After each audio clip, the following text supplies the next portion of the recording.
Okay, it's just been pointed out to me that maybe I should issue a little health and safety warning, and that is one of these cups has got coriander seed in it. Don't try and drink it. Right, so, can talk about coriander.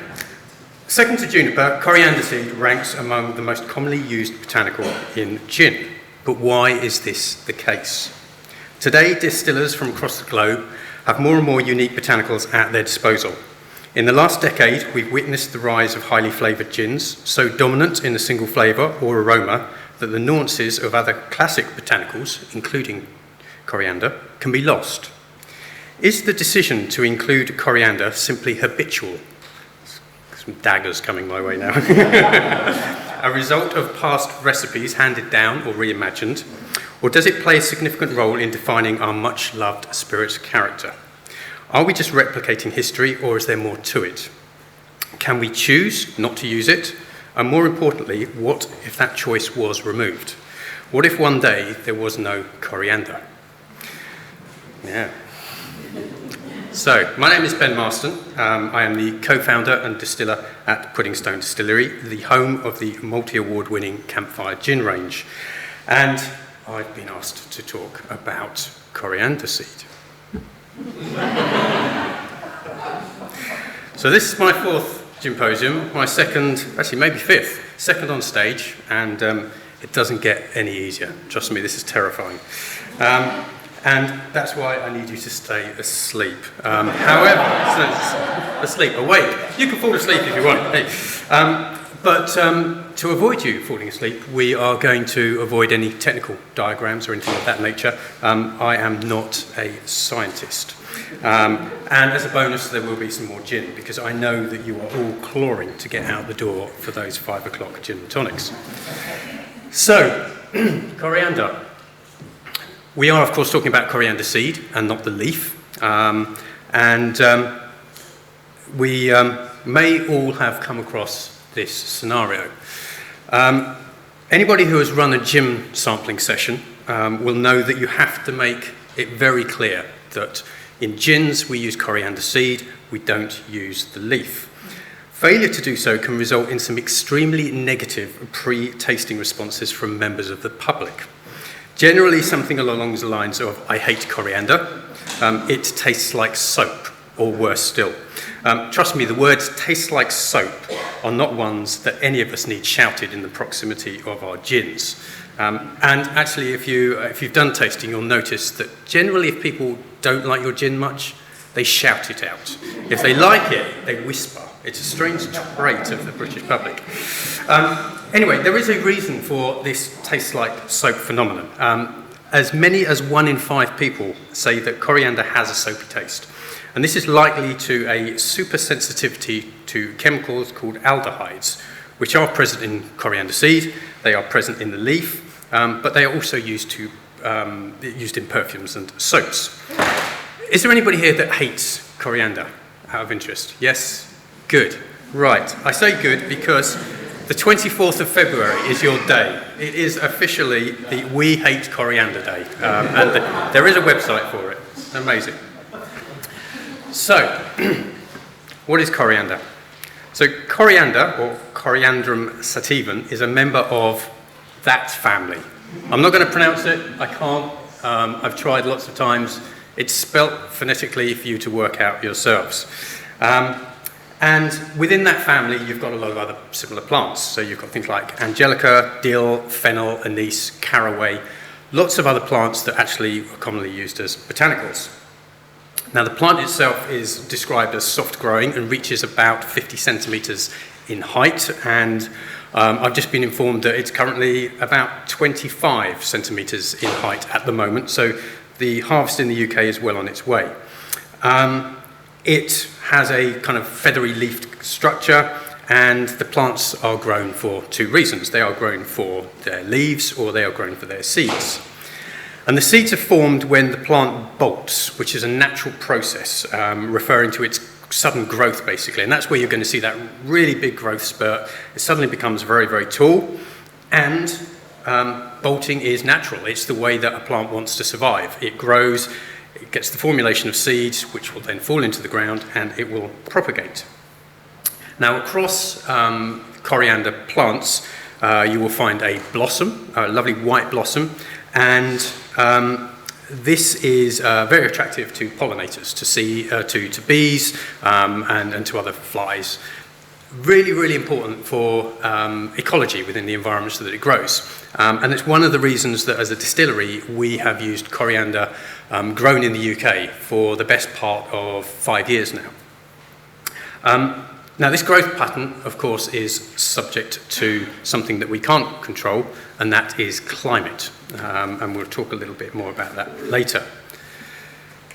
So the seeds are grown widely around the world, with major commercial supplies available from India, Morocco, Canada, Pakistan, Eastern Europe, the UK, Australia, and Argentina. Interestingly, I found out that Australian distilleries only use native crops because there is a strict process surrounding imported seed, and the treatment renders them less desirable for the gin production process. Russia and Ukraine are big producers, something we'll get onto a bit later. The commonly used Moroccan coriander is planted in January, March, and harvested in May, June, whereas Eastern European, essentially Bulgarian, Romanian varieties, planted February and harvest is July to August. Eastern European coriander has a longer growing season, and this results in higher levels of essential oils, which typically make up about 0.8 to 1.2% compared to the Moroccan varieties, where we're looking at 0.8 to 0.1% of the total seed.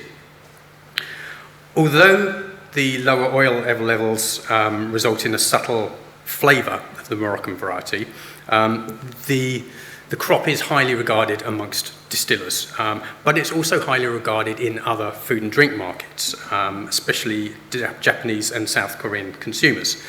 And that does have an impact on keeping pricing quite buoyant. Wetter, cooler climates, generally the UK, result in smaller seeds, which have a higher concentration of oils. Last year, we'll talk about what happened last year in terms of crops, the seeds had a very, very high oil concentration. And in that little pot, you have got the 2021 UK crop. And if you can sort of pick out a few and crush it between your fingers, what you'll get is this really, really lovely, crisp, zesty citrus note coming from that. I mean, does that turn anybody's stomach? Because I think it's a fantastic. Even the people that don't like coriander, you're nodding your heads. It's a great product. One of the things we haven't touched on is Indian coriander, which as a seed is generally slightly larger. It's lighter in colour. Oil levels are higher. It tends to carry a slightly more nuttier profile rather than the spice and citrus that we would generally find coming from Moroccan and Eastern European. So you've got those samples. It's a lovely, lovely smell, lovely aroma, incredible flavours. But we were pretty late to the party in terms of using it in food and drink. The first recorded use of coriander as a flavouring is from from 6000 BC, so it predates any kind of distillation by thousands of years. Coriander seeds have also been found in numerous sites in Neolithic and Bronze Age regions in the East Mediterranean.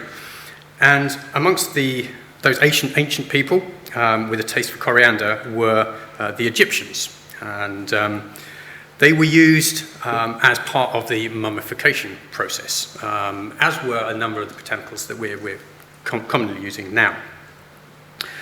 Coriander remains a key component of global cuisine, and here in the UK it contributes to one of the nation's most favourite drinks, and we all know that that's gin, and the favourite dish, chicken tikka masala. So the two don't really go that well together. Trust me, I've tried. So The simple fact that unlike the legally required juniper, coriander does not need to be in gin. However, there are many numerous reasons for its almost default inclusion that go beyond speculation that its presence was just a carryover from older spirits, such as Geneva. Whilst opinions may vary slightly, it is generally acknowledged that coriander is a much required partner to juniper, possibly more so than any other botanical available to the modern distiller, although we shall see later that not all choose to use it, and if they do, its role in gin can be varied. Some distillers will stick to coriander from a specific region, others may blend varieties.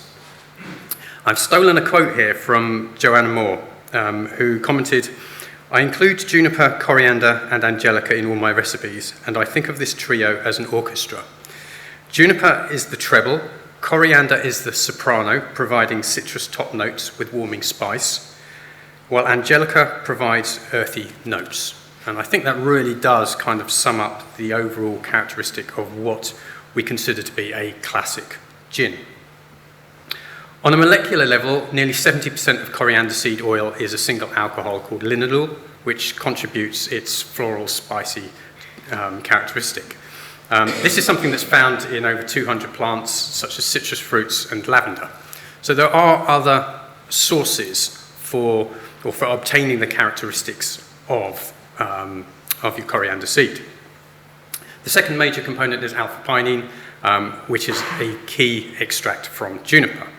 And perhaps this is, arguably why many people say that they pair so well.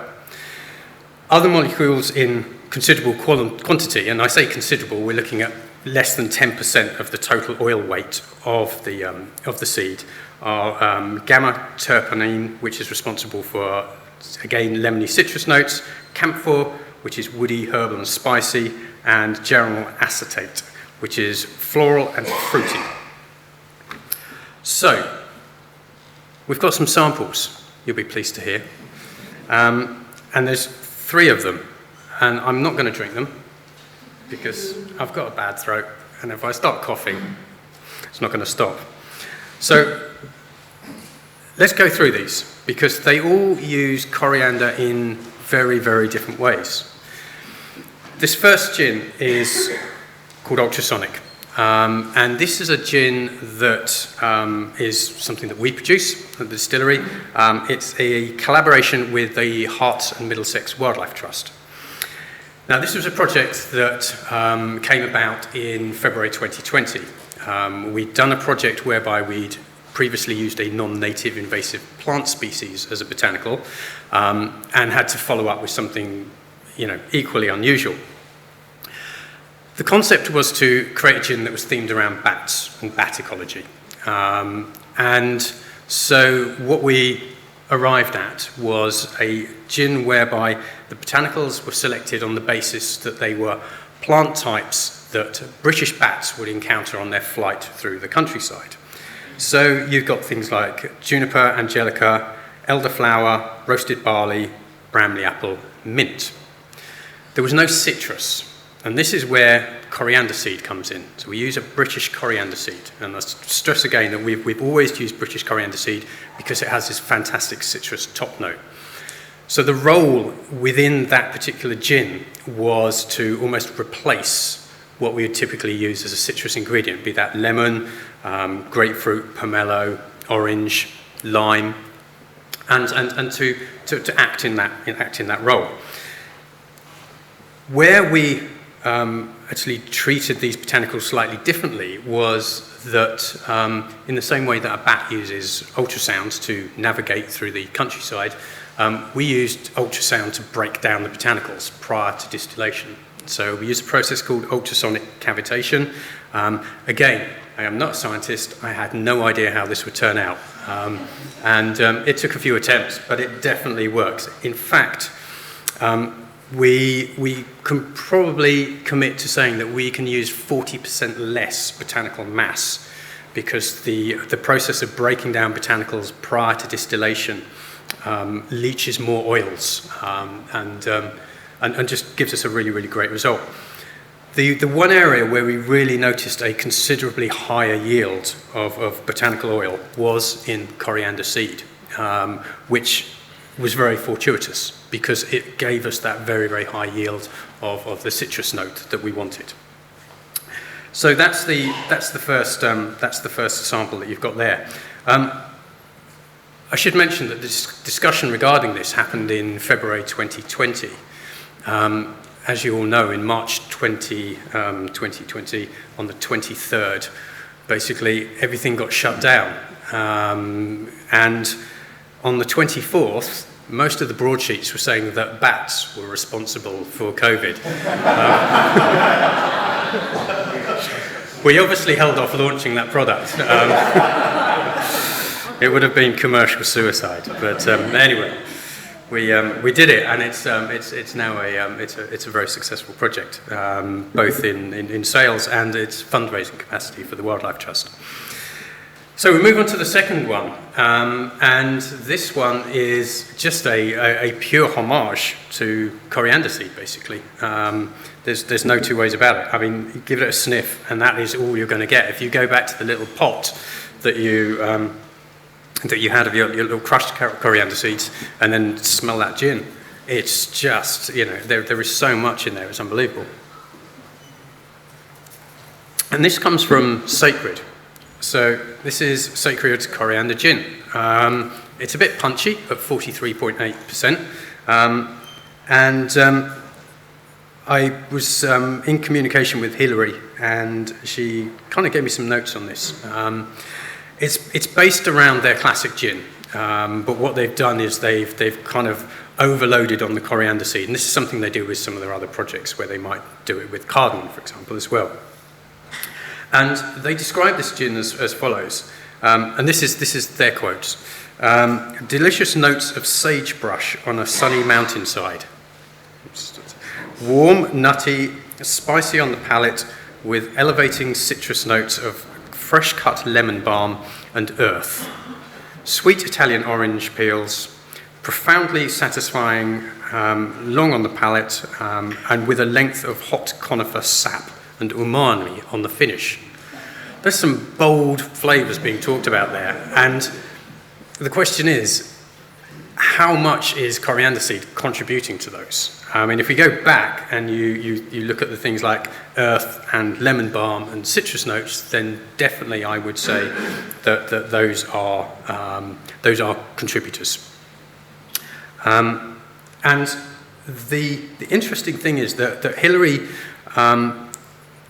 talked about tastings in the distillery, and highlighted that when they ran tastings, this particular gin was often considered to have a classic gin profile, and that people identified more readily with coriander than they did juniper. So that does actually beg the question, do our consumers actually know what juniper tastes like? And equally, do new consumers who have been introduced to gin where flavour profiles are really starting to change and get more adventurous, and dare I say move away from what we perceive to be classic profiles, do they know what juniper tastes like? Do they know what coriander tastes like? And if they don't, does that mean we have carte blanche to slowly move away from including higher levels of those botanicals? It's a bold question. So, crossbill. I've included this one because it does just that. It takes coriander out of the equation completely. Now, I first had this a number of years ago. I was very luckily gifted a bottle of Crossbill 200. And I thought it was an absolutely incredible gin, and I drank the remainder of the bottle that I was given without even considering what was in it. Which is a terrible thing to do. I mean, we should check what we're drinking, shouldn't we? But I just assumed that it followed a classic gin makeup. It had juniper, it would have angelica, it would have coriander seed and some citrus, etc., etc. But it didn't. This gin has 2 ingredients, and they are very proud of the fact that they produce this just using a Scottish juniper and a Scottish rosehip. and there's nothing else in there. Now, I'd love to see a show of hands for people who think this isn't a gin. That's nice to see. Because by default, that almost argues the case that if we would take a botanical, a classic botanical, out of the gin equation, then we are still creating a gin. I'm conscious I'm getting some horrible frowns from Michael and Tommy going, "You're ruining our coriander business." That's not the case at all, because it is really, really, really important. So there's some notes surrounding this particular gin, and these are quotes from the distillery.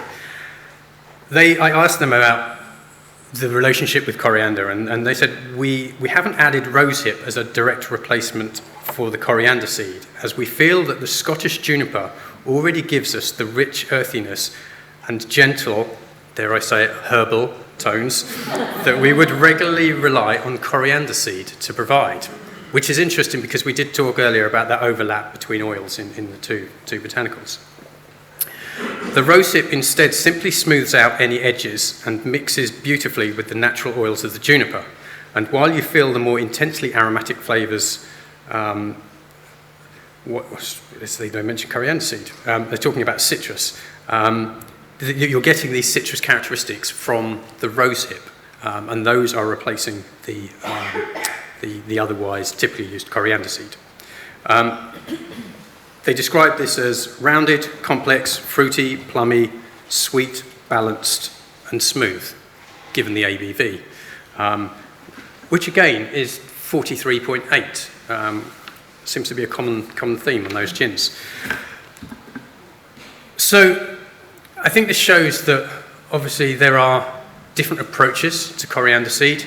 Ours was unique in terms of the way we were looking to extract oils and how we were using it to take over the role of another botanical.